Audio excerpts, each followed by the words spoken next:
You are listening to the Built to Grow podcast, delivering the knowledge in all things fitness business. We help gym owners win.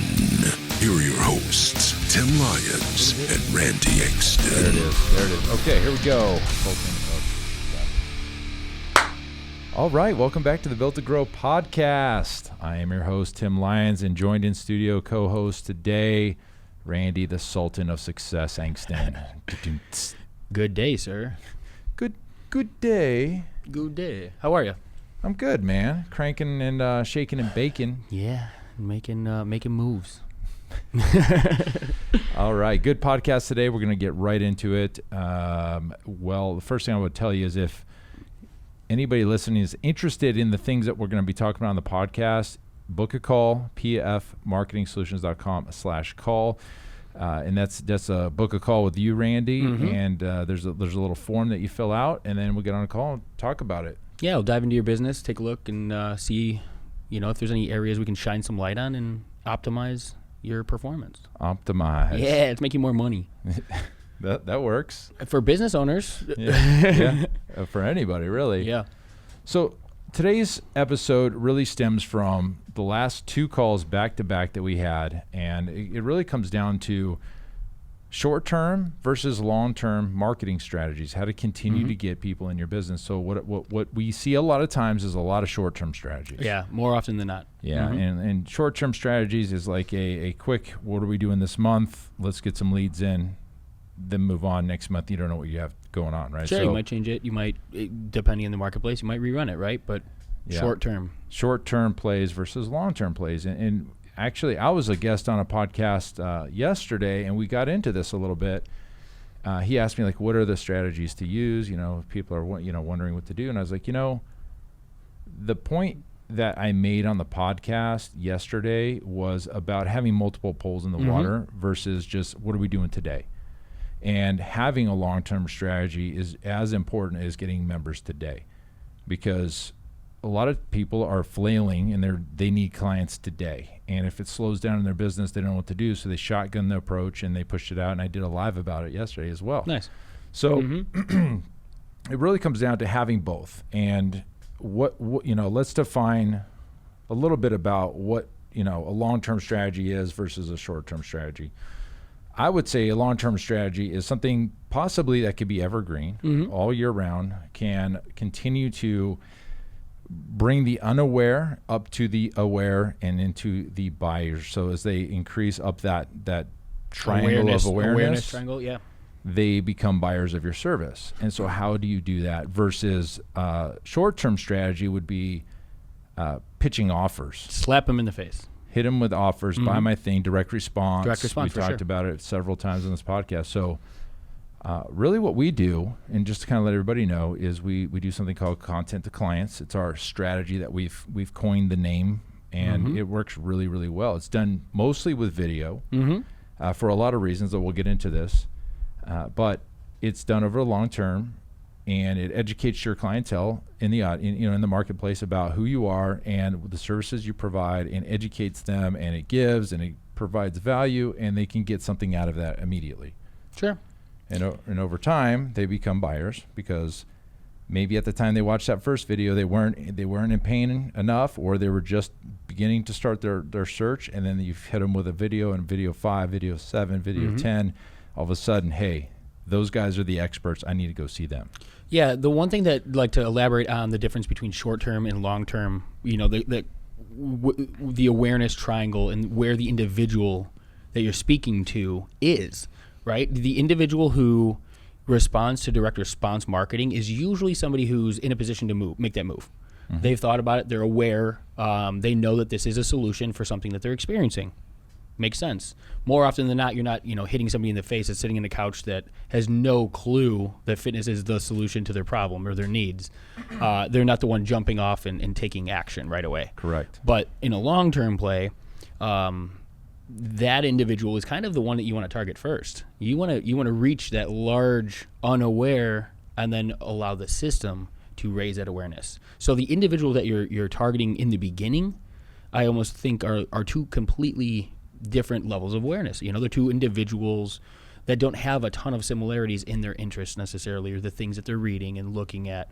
So right off the bat, brand awareness marketing, you can position in a much broader, area versus direct response, where you're going right immediately to the most aware. Perfect explanation. Well, I mentioned video, okay? Yeah. And the reason I mentioned video when producing content, and that's really what we're talking about here, is content to clients, our play, our strategy, is the reason is most people, video is being digested at the highest rate ever. Yes. Right?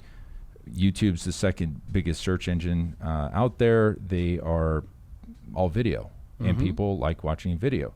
Kids are watching video games of kids playing video, or like watching other kids play video games. This blows my mind, because this is a new topic that's like, could you imagine happening? Yes, because these kids are around me. I'm seeing them now, and I'm like, yeah, I don't understand I can go into that a little bit. So my brother-in-law Yeah. works for a huge gaming company, huge, Blizzard Entertainment. It's World of Warcraft. He's been in, he worked for EA Sports and Microsoft. He's been in this world for a while, and we get to talking, and he said, and it's very sad to say, kids watch other people play video games because it's too stressful for them to play it themselves. They feel better about somebody else succeeding as opposed to having to challenge themselves? Maybe. It's just they just can't deal with it or something. It's really kind of unfortunate, because the really unfortunate thing is, why are you in the get outside and play football or baseball in the street, and then go tackle each other out in the field. That's what you should be doing. Learn how to win in a real competitive environment. But it's too stressful for them to play the video games themselves. So video is the highly most digested content on the web, and people watch it on their phones, they watch it on the computer, they watch it on. In fact, there's plenty of people that don't even have a cable television. They're watching streaming videos on their, on YouTube on their TV. I haven't paid for traditional cable television in probably 7 years. Yeah, see, you've kind of fit that, and you probably go on your TV and watch YouTube sometimes. Yeah, YouTube. I'll throw even music, right? I'll throw playlists on YouTube, or there's so many streaming services and things like that. Like the digital side is just all right there. Side note: my other brother-in-law sits at home and watches YouTube on the TV. Yeah, for they have a TV service now. So YouTube Red. Okay. So the point is, make video, and the reason I say video is because you can get a lot of information across in a video versus text or a PDF, and you can get it out there to the masses. That's the one reason. The other reason is because the tools that are available within the social media platforms allow you to know and put people into buckets that are actually watching your video. So not only are they watching it, now you know who they are, because you put them into what's called a custom audience, or a separate bucket of people that watch 50%, 75%, 100% of your video. If they're doing that, if they're watching 100% of your video, it means they're kind of interested in it. They've raised their hand. They virtually raised their hand. Self-selected. And if you think about a custom audience as the new email contact list, it makes a lot of sense. Absolutely. So now we've got these custom audiences, and now we can run marketing to just those people, because they've identified themselves as interested in what you have to say. So how do you create content? That's the big question. Okay, so now, Tim, I understand we got to get some content out there. We got to educate our audiences, and we got to use video to do it. And, we got to put it on social media, and we've got to put these custom audiences. But, I don't know what to do, and I don't know how to create content. So I have when we get on calls, when a client does sign up with us as one of our content to client customers or clients, we go through an exercise, and I just did it with one of our clients 2 days ago, and I get the whiteboard out, and you see me, I'm like, I got my headset on, and I'm like floating around, and we're just jiving, and I'm writing down stuff. And the questions I'm going to ask you as a client of ours I'm going to say, okay, if you were to take a person and you draw a circle with a sad face on the left-hand side of the page, and you draw a horizontal line, and on the right side of the page, you got a happy face. So what are the things that you do in your business that get somebody from sad to happy? And then we start creating what's called pillars, right? What are the things that you do in your business that get somebody the result that they're looking for?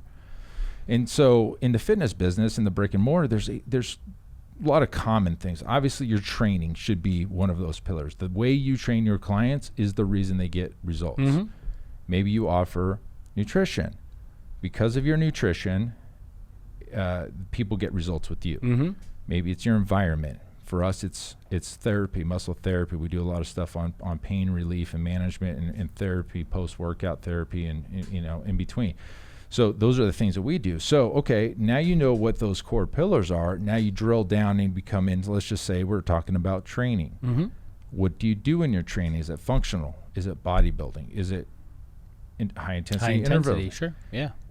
Those are a couple of the topics. And then you keep drilling down further, and you say, okay, those are a couple of the, like, what is functional training? So define it. What is functional strength training? Define it. What is a functional training movement? The deadlift. Why is the deadlift important? That's a video on its own. Yeah. A squat, an overhead press. Do you guys do crunches and sit-ups, or are you anti-crunches and sit-ups? What do you believe in? And why are the people getting results with you over your competitors?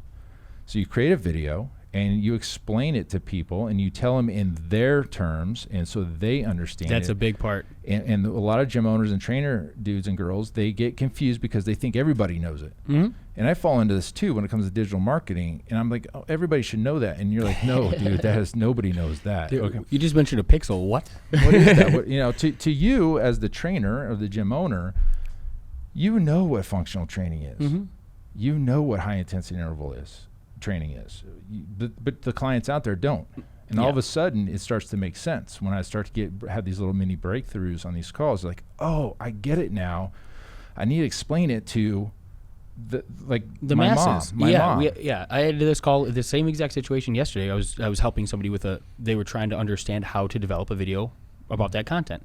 And I always use the term, we're too close to the problem. There you right? go. We exactly are, what I'm saying. Yeah, we're in the suck, right? We're inundated with this. It's everything we think about, right? And our level of interest far exceeds your average individual walking through the door. So when we talk, it's 9 times out of 10, it's always the fitness side, right? Oh yeah. Somebody's breaking down the mechanics and the rotational and energy created through no, your marketplace wants to know how to look good naked. Yep. And it's really just the language you have to speak to. Great point. Yes. So the language, Russell Brunson says technobabble for his Sure. world. It doesn't make sense. So how do you put it in layman's terms for the masses? And really the conversations you want to have happen are, let's just say one of your videos is, we train clients with injuries right here. So we scale up and down, and that's kind of one of our protocols. And you put a video out on that and how, should you train through an injury? And then you talk about how, yes, we have clients that train through injuries. Here's why and how we can do it. And then the conversations when people are watching that, you're like, I'm just going to say, oh my God, Marcy, look at this video. You have that shoulder injury. You were worried about training. You should go see those guys over at Joe's gym because they train people like you. Mm-hmm. Those are they share the video.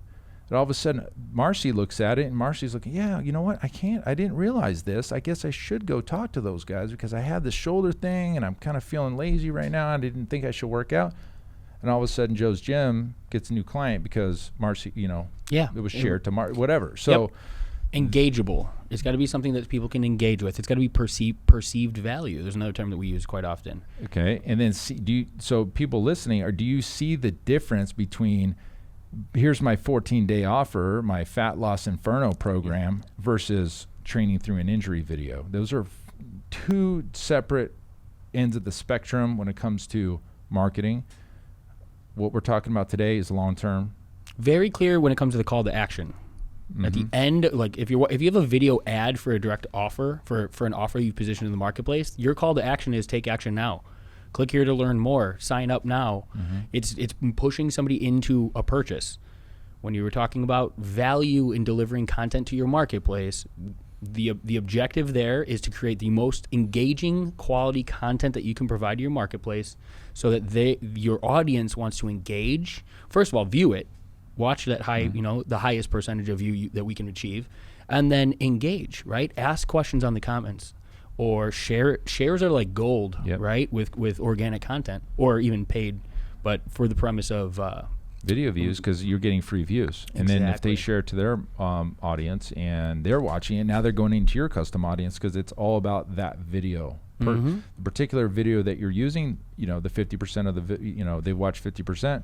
No matter if you paid for it, they shared it, whatever, they're in your bucket now, and you can market to those people. And your call to action can represent that. It can be, hey, if you like the content that you saw, make sure you leave us a comment, or if there's somebody else that can benefit from this information, share it with them. Yep. That's the closeout. Nice, clear call to action. Engage, direct them to do the things that we're kind of hoping that they want to do. Yep. And if your content matches, they're going to do that. Perfect. So that's what we're talking about today, and that's the long-term strategy. This is something you can do all year round. This is something that you should do all year round, but not just throwing a video out there hoping for the best. You throw a video out there and you strategically create custom audiences and remarketing and all the stuff that goes behind that to generate the sale. Because we're not just doing this for free. We're trying to engage, and we're trying to bring the level of awareness to your marketplace, get it up that triangle, and get them into the buying decision, and then hit them with offers in the future. Yeah, exactly. We're bringing them to our ecosystem. It's our first point of contact with a lot of these individuals. We're showing them who we are, what makes us unique, why they should come to us versus the gym down the street. The more we use the term all the time, Tim and I use this with clients to kind of explain the marketplace. It's like a bank account. Value-based content is like a deposit into your bank account. We work with so many gym owners right now that are only doing direct response that can't get individuals to take action because they're not doing anything than hitting their marketplace with offers, buy my stuff. You're going to exhaust your marketplace. We're in a brick and mortar business. At the end of, let's say you have 20,000 people to speak to. How many times are the same people going to see your offer? You're just exhausting them. They need to see something new. And it doesn't necessarily mean this an offer positioned a different way. Yeah. It's not 3 weeks, it's now 6 weeks. Think of this as like the relationship management of your business. You've got to provide some value. You got to deposit into the marketplace that you're trying to receive value from. And content's the greatest way that you can do that. And you hear it all the time. People buy from those they know, like, and trust. This is how you do it. We're telling you how to do it right now. We're telling you how to do it. Now, there's some nuances on how to set up the campaigns, and there's some nuances on how to create the videos and put the captions on there and branding and all that stuff as far as colors go. There's those things that go with this, but the overall concept, we're telling you exactly how to do it. And to give you a great example, and we might have mentioned this on a previous episode, that we ran this campaign head-to-head against the corporate marketing. So at the end of the day, the offer was a 21-day program. Everybody's got those in their business. And what we did, this client had 3 locations, and so we did this in 2 of them, and she let the third one, the corporate run that one. Yep. And what corporate was doing was straight up direct response. What we did for her at the 2 locations was this play. We created content. We got together. We did the exercise, and we got all these content videos out there, and we created custom audiences, and then we ran the 21-day offer to the custom audiences. The numbers speak for themselves. Oh yeah, it was between the 2 locations that we did marketing for, 52 sales plus some post campaign. The one that corporate did got 2. 2. Yep. And it's pretty cut and dry right there. That was our case study. I mean, think about it. Let's position it. Just put yourself in a different situation. Imagine you're at an event and you walk in and the person on stage just goes, "Hey, buy my stuff. Buy my stuff." It's a great value, and it might be something that you might be interested in, but that's literally it. Yeah, you don't know that person. There's no rapport built. So now you have the same individual on stage, and they present to you 3, 4, 5 different topics relevant to the interest, the area that they're in and a need of yours. And then at the end of that concept or that speech, then they present an offer. Which one are you more likely to take action on? Yeah. This individual just built a rapport. Content is building a relationship with your marketplace. And the more effective, the better you can get at communicating that. Get uncomfortable on video, get them out there. You have to just get over it. I think I'd say it's probably more valuable just to fumble through it and get them out there, start doing the process than it is to have do it perfect. Then not do it at all. Then not do it at all. Yeah, Exactly. Yeah. I Because mean, people, they get stuck. it's fishing, okay? If you have a pole in the water, you've got a much better chance at catching something than never putting your lure in the water. Yep. Like, it's the only way it works. Yep. So there you have it. So going back to the short term, that's the long term strategy. Mm-hmm. And this is something you should run all year, because at every given month of the year, there's new people moving into your market. There's different levels of awareness. There's different pain that different people are feeling, and all of a sudden, and they start bubbling up. And then when it's time for them to make a decision, they're going to come see you over your competitor, because you just gave them all the content, the value for the last 4 or 5 months. They are ready to make the purchase. Yeah. Like we all wish that we could sit around and have the people coming in based on searching us out, but that's not the world that we live in. We have marketing for that reason. We're trying to position ourselves in front of prospects, in front of people that we think we can serve. The individuals in the long-term marketing play absolutely will walk into your facility when they are ready to purchase, because you've built that relationship. Mm-hmm. Now you can be a little bit more strategic, like we're talking about, and build in a back end where you can position an offer based on the intelligent strategy you've just built. But regardless of whether or not you actually position that offer, you've built relationships. So if that individual has that need, you have that over your competitors no matter what, as long as they're not producing better content than you. Yeah. Well, to be honest with you, nobody's doing it. And there you go. Nobody's doing it.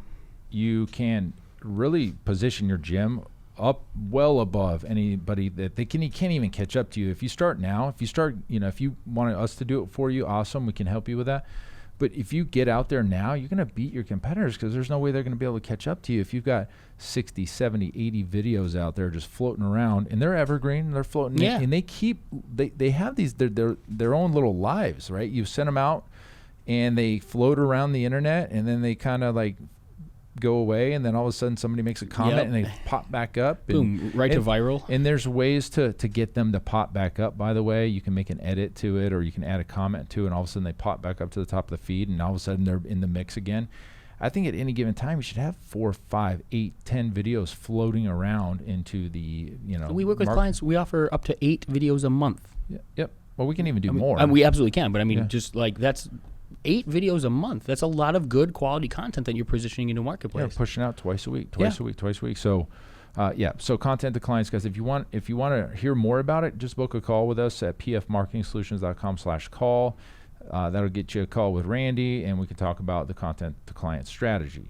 Okay, now let's talk about short-term strategy, because not everybody can wait. All right, that's the honest truth. People are flailing; they need offers. So they need people in their gym. So how do you do it? You just push offers out. As much as we say, like, you're only going to attract the people that are ready to buy now. The honest truth is there's some people ready to buy right now. Sure, there might be some people out there looking to buy. You slap them with the offer, timing's right, boom, you get them.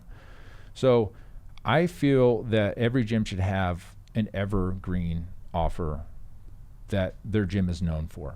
For us, it's a 14-day kickstart, $89. They get unlimited team training, which is our boot camp large group, and they also get 4 personal training sessions, as well as a 14-day kind of kickoff meal plan. $89, easy, low entry, low risk. We call it a risk-free trial for a reason. There's no commitment. And the reason I feel that every gym should have an evergreen offer is tenfold. But number one, it's a system in your gym. If you're constantly changing the duration of what your programs are on the front end, 14 days this month, 7 days next month, now we're doing a 6-week, now they're 30 days. You don't know when you can convert those people. You can guess, you can say, all right, well, at the day 15 on the 30 day, we're going to have these conversations, and I'm going to send out this email on day 10, and then, hopefully we can catch these people before their last week and try to convert them then. When you have an evergreen offer, you can create a system around touch points. Day 1, day 3, 5, 7, 10, 13, 14, 15, 16, like all back to back. You can create text messages. You can create emails. You can create mandatory meetings in between, like check-ins. You can do, your team knows it. Your marketing knows it. Your internal strategy is all about it. You can create metrics around it. After pushing 100 people into this, we're going to get 80 people out. We know those things because There's consistency, and it's a system, and that's something that we really should touch on, right? The system that's doing the work. It's not just the marketing effort. Hey, got it out there, got a lead, and then boom, cool, that's it. There's a system at play to help that conversion in-house. In-house conversion. In-house, not just to the trial, right? So now that trial's begun, now we have a in-house sales system that's going to help convert that client into a long-term member. Right. Another big aspect that unfortunately there's just not a ton of that being done. So we're teaching you right now. Listen, listen to this, or if you're watching us on YouTube, go to our YouTube channel and subscribe. You'll be subscriber number 27, maybe. You can watch us. We're kind of walking you through. We're not doing any drawing here. If you're listening to this, eventually we'll start getting some. We have an easel and stuff and draw this stuff out. But that's a big reason. Another reason is your clients get to know that's the play. So there's Marcy thinking about training. Hey, my gym's got a 14-day thing. You should go do it. And then all of a sudden your clients are selling it for you because they know it's known, and maybe most of them started that way with you. Mm-hmm. So that they, and then as far as we go internally, we have an easy way for our clients to give away 14-day free trial. So we wipe the 89. We're not really concerned about the front end 89. But they're still in for the 14 days. They get the same things. They get the same nurture.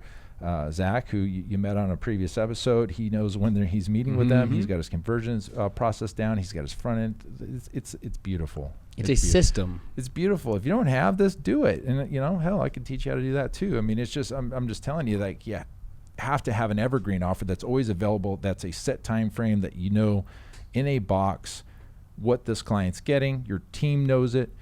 And we picked 14 days on purpose because we had years ago a 30-day, and our team is kind of all incentivized to convert clients. And we talk about in our meetings. I noticed personally that our coaches were losing interest around day 21. Interesting. Week 3, week 4. They're kind of the enthusiasm goes down, and what happens is the conversions drop off because the coaches aren't as engaged, which is sad to say. I'm just telling you. Sure. I think at 14 days whether or not that client's going to join or not. They know if they're going to join or not. You don't need to drag it out any longer. Sure. Keep it short and sweet. 14, 15 days. I know a lot of clients do 15 days, but 14 days. And our coaches are still engaged. And they, if somebody's not going to join, so let's just figure this out. And you have a 30-day trial, and you have a conversation. They're not going to join at, second week. You're still servicing them for 30 days. Yeah, right? You're kind of bummed. You're kind of bummed. So your enthusiasm for that client, you're like, well, I'm just kind of wasting my time with this person. They're not going to join anyway. I'm going to give them kind of a crappy product, and it just kind of ruins everything. And I think there's something to be said about the consistency of that standing offer for even non-members. Think about businesses that we have in our areas. Like there are standing offers from other businesses that I guarantee we would know right off the bat. If you drive past, you know what they're known for, right? Like, they're the home of the $19 oil change, or you become that. That's your staple that you're known for, and people just become accustomed to it. That's a good so point. When other people that maybe not haven't experienced your services or things like that are in a conversation where personal training comes up, I know Pulse Fitness has their $89 kickstart. Why don't you give that a try? Yeah. It's something that people can grab. You claim it, you own it. People can grab that, and it's now something that, it has the potential of being used in conversation consistently. Perfect. Great. So there's your evergreen. Okay. That's not necessarily an offer. I mean, technically you can push that out. We do. We do it a lot with our remarketing. It's on our website, all that kind of stuff. So, but then what about those, I need a burst of people for a challenge or this month. Just an influx of bodies. Yeah. So that's kind of going back to the LBO or challenge model, which is fine. Happy to run those as well. We, those are great when you have people who are ready to buy now. So you can push out a great offer. And I think the reason those work is a couple. For us, we were always, when we first started ProFit, we almost created our own niche in this. Oh, yeah, absolutely. We were running these sales funnels that were converting the clients or the prospects online. And the reason I felt like our programs did so well is because we ended up coining the term bracketed program. It has a specific start date, a specific end date. You're going to get X amount of training sessions. You're going to get X, Y, and Z in a bucket. We're only taking X amount of people. and it's X amount of dollars. It's an all-inclusive It's package. it's bracketed in between these two brackets, and this is what you get. And the reason I felt that did well is because people can see that, and they can say, I can commit to this because it's this much money. This is the schedule. It starts on this day. I'm in town. Look, they're only taking 15 more people, which is, marketing. I can do this. I better get in now. And all the marketing behind it and the urgency. Scarcity and urgency. Went around that thing. And yes, it generated a lot. Millions of dollars. A lot of revenue for a lot of facilities, sure. And that's why that works. So think about next time you're doing a bracketed program, LBO, a challenge, to make sure you're very clear on everything on the funnel in your marketing efforts to explain, because you've got to remember the person looking at your copy and your funnel, they need to have these questions answered for them in the funnel. I wouldn't say try to sell it in the ad. Agreed. I think sell it in the funnel. They've moved from ad to funnel or landing page or website, whatever you guys want to do. It's all there. It starts, it ends. It's this much money. This is the schedule I'm going to train on, because those are all the questions. Yeah. Yeah, you're essentially getting their objectives out of the way in a way that objections. Yeah, exactly. Did I say objectives? Yeah. Objections out of the way. Yep. So that there's no reason that they shouldn't buy from that funnel. It's that worked. It works so well. And we learned a lot when we did Absolutely. these funnels. We use a heat mapping software that would actually record the user experience. So we were like looking over their shoulder. You could see their mouse. You could see where they clicked. You could see the sections that they were scrolling in, and you could see where they stopped the scroll and where they spent the most time. It was on the frequently asked questions section. Yep. So all this stuff up here was cool. It got them to the frequently asked questions section, but they have a bunch of questions. Put a frequently asked questions section on every one of your funnels, no matter what it is. That way, because it's going to answer all their questions. Yeah, and where are you located? When is it starting? What's your schedule? What do you get with this? Can I do it? Give them a map. Tell them how to contact you. Tell them the next steps. I use the term, and I don't mean it derogatory. I just it's the easiest way to kind of explain it. Your marketplace, consider it unintelligent in the fact that they only know the information you're going to present to them. I'm offended. Yeah, in this world, shocking. But they're unintelligent to the fact that they don't. You can't expect that they're going to go research you, or look into your 21-day challenge, or go any further than the information you've presented to them. So if you have an offer, if you have a trial, if you have a voucher, whatever you're presenting to the marketplace, make sure that you're going a little bit deeper and understanding what they're going to be looking for in order for them to complete that purchase, especially if it's being done online. If we're removing that human element, like the way that we built those low barrier offers, there was nobody to speak to in that situation. Well, we did build in a live chat feature, so we did end up going a little bit further, but we tried to answer all those questions for the consumer up front, so that the process, the ease of the sale was handled pretty easily. Right. In an individual who did, once in a while, we'd see that individual who needed a little bit more information, and then those were the ones that would reach out. But if you didn't have a way for them to reach out, how are they reaching out to you? If you didn't make it, known, a live chat feature where they could jump on and actually speak with a live individual, another amazing tool that we were able to, capitalize on. But ultimately, your marketplace only knows what you tell them. Right. And if you're not giving them the information on the type of training you want, they're going to be taking part in, or how many sessions a week they can expect to be, it's great when we throw unlimited in there, but maybe I don't want to go 7 days a week. Is it okay if I only come 4? We put that into our frequently asked questions. Hey, I'm not in shape. We talked about this. We talked about it in a previous the sales conversation with Eric. Right? A lot of people aren't comfortable walking into a gym to train because they think they need to be in shape to walk into a gym to train. Isn't that crazy? It's mind blowing, but. We understand the individual from the sales consultations and the things that we've had for so long, that we've taken a lot of those objections, rewritten them in a way that the consumer has their questions answered in a way that allows them to move forward through the funnel and complete a purchase. Boom. There you have it.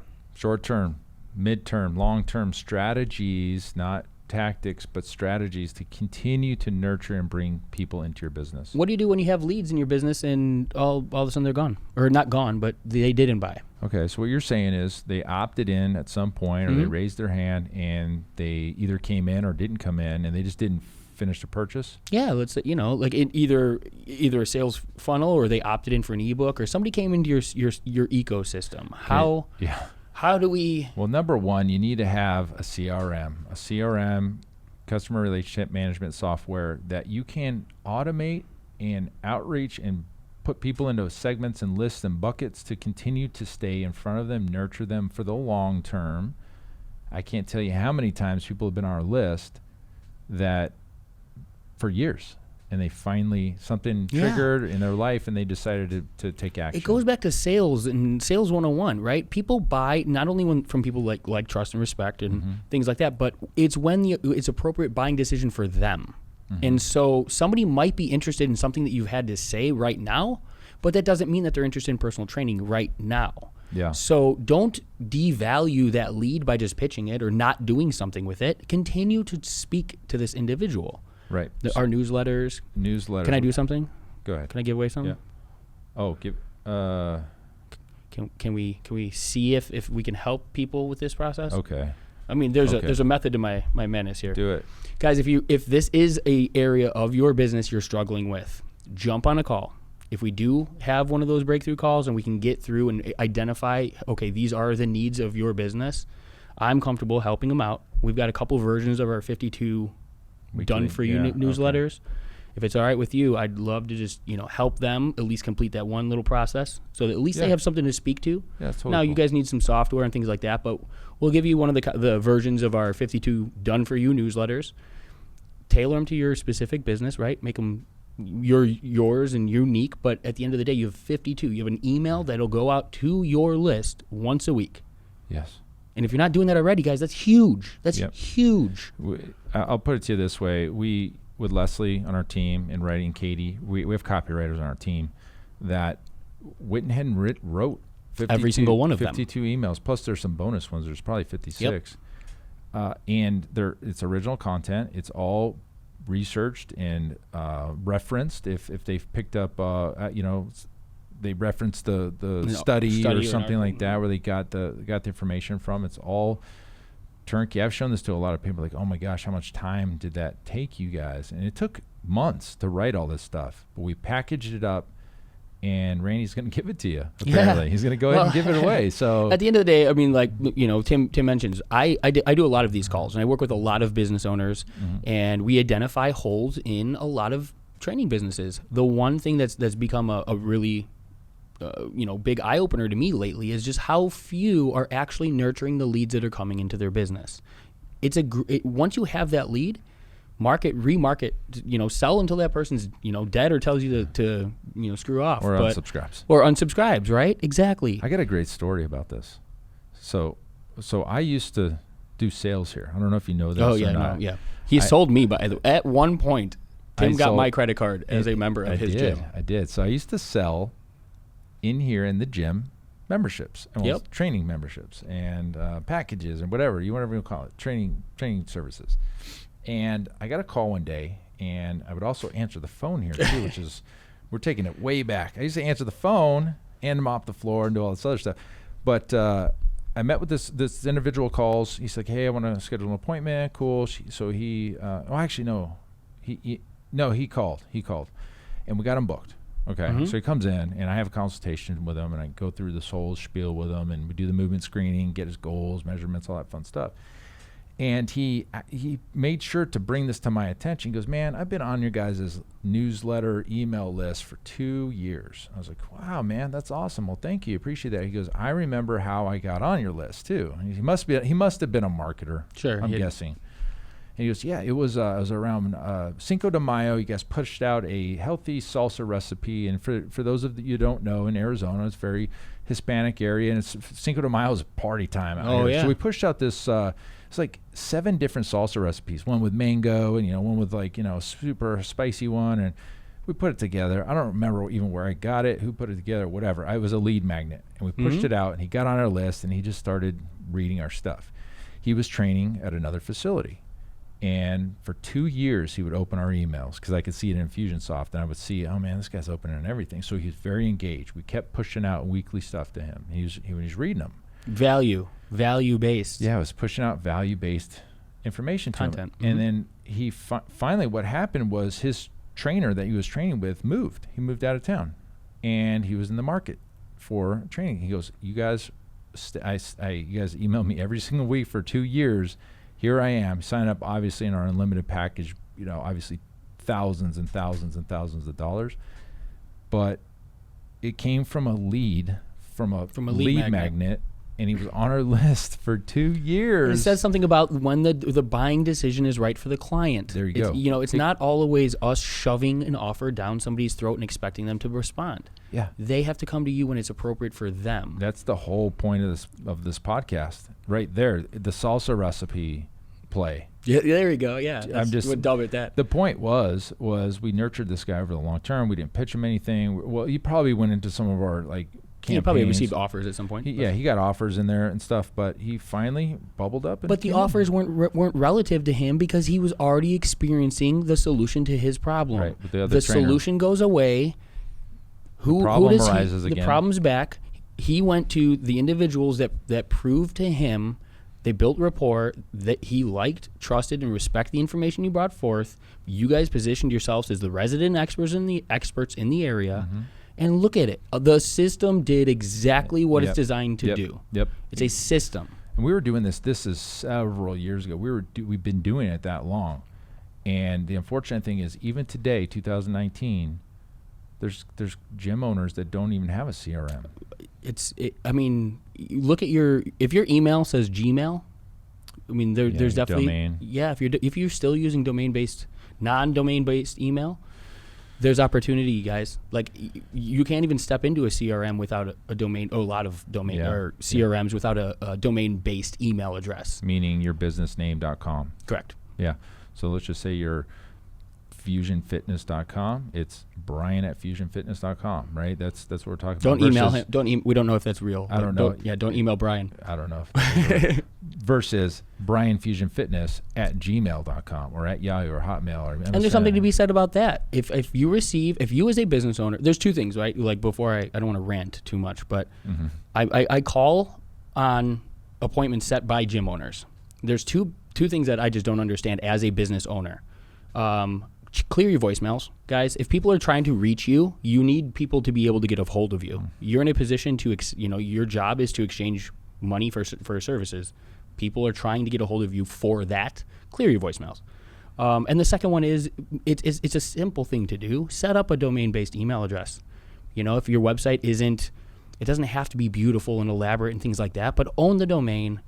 Get an email service. It's they're relatively affordable, $5 a month. Yeah. And what it does for the perception of the marketplace, the individuals that you're reaching out to, and when they see that email address, it has more significance. Mm-hmm. It seems it's like social proof. There's something behind it that's legit. It's not just another free email account that was created who knows when. Okay. Great point. I'm going to so there's probably trainer people on this that are just trainers right now in on the podcast listening. We're interviewing right now for a new coach position. Probably the time this comes out, we'll have filled it. So that's not the point. But the point is, we get resumes, and on the resume, there's usually an email address. Don't put hotmama69 at yahoo.com. Why is it always 69 thrown in them too? We've seen a lot. Over the last few years, it's just professionalism. We probably aren't going to look much further. If that, if it's your name, with a couple numbers after it, cool, that's fine, because obviously a lot of the names are common names are taken. And most likely, if you're a personal trainer, you may or may not have a domain yet. But if you do, cool, make it Brian at Joe at. But yeah, don't be professional with your email names. It's more than you think. Right. Yeah, and all of it kind of speaks the same way, right? On top of the strategies and the things that we're speaking to specifically, it's the perception of your business in the marketplace. You're building that relationship like we talked about, the long-term nurture, the content that you're providing on Facebook, what your website says about you, what your email says about you. All of that is a buying factor. 100%. And if you don't have if you're not consciously looking at each of these, you guys are probably losing business because of one or multiple, aspects that you're not fulfilling here. So here's your opportunity to raise the bar. Yeah, grow a little bit. The bar's pretty low, by the way. Your competitors are probably pretty low. Their websites aren't probably that good. Massive competition as far as numbers, quality, different ballgame. The quality of competition in the marketplace. Right. You have competitors, but the quality competitors are. You can easily win in your marketplace. Yeah. There's not many markets out there that are just, dominated by just big players that are just crushing every aspect. So you have an opportunity. Here's your opportunity. Polish up your websites. Polish up your marketing. Polish up your email address. Little things like that. Have your contact information on your website. Yeah, we talked about that. Another one. So we can go. You know what we'll do is we'll do a whole episode probably on websites. Sure. We can talk about that, SEO and elements on websites. But what we're saying is elevate your game, be professional. What you wear in your business as a coach says something. What the experience your clients are getting says something. How you are out on the streets when they see you in public says something. The car you drive, the cleanliness of your gym. We've worked with facilities where on paper this gym should have crushed. Okay. Should be absolutely amazing.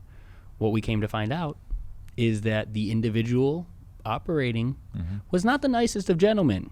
And some of the places that he had frequented and some of the things that he had said and some of the stuff that had gotten out.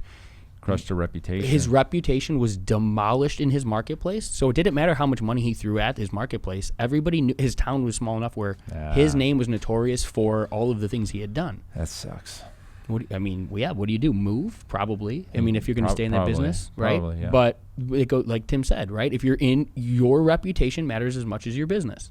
I see clients daily everywhere. Out in the I can't go anywhere anymore without seeing somebody that was a client, is a client, knows a client, has been to our holiday parties, has been in the gym at one point, knows who I am. I mean, it's just part of what we're in, the business we're in. And we're not in a small town. No. By any means. And we could, so it's just part of it. So we went in two different directions. The episode today was about short-term, long-term marketing, the points of it. We got into a little bit about professionalism here towards the end, but here's the point. We can help you do this.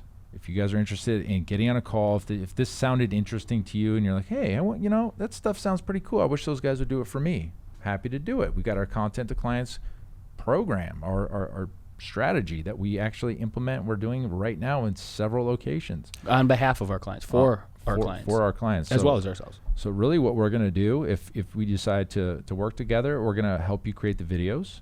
We're going to brand the videos. We're going to market the videos. We're going to create the post copy. We're going to create the custom audiences. We're going to create an offer towards the end, custom funnel. We're going to drive traffic. We're going to monitor all that stuff so you don't have to. Split test, optimize, tons of it. Yep. So you can have this let's just make this your long-term strategy while you're also pushing offers out. So it's only going to help your other offers do better when you have this other strategy in place.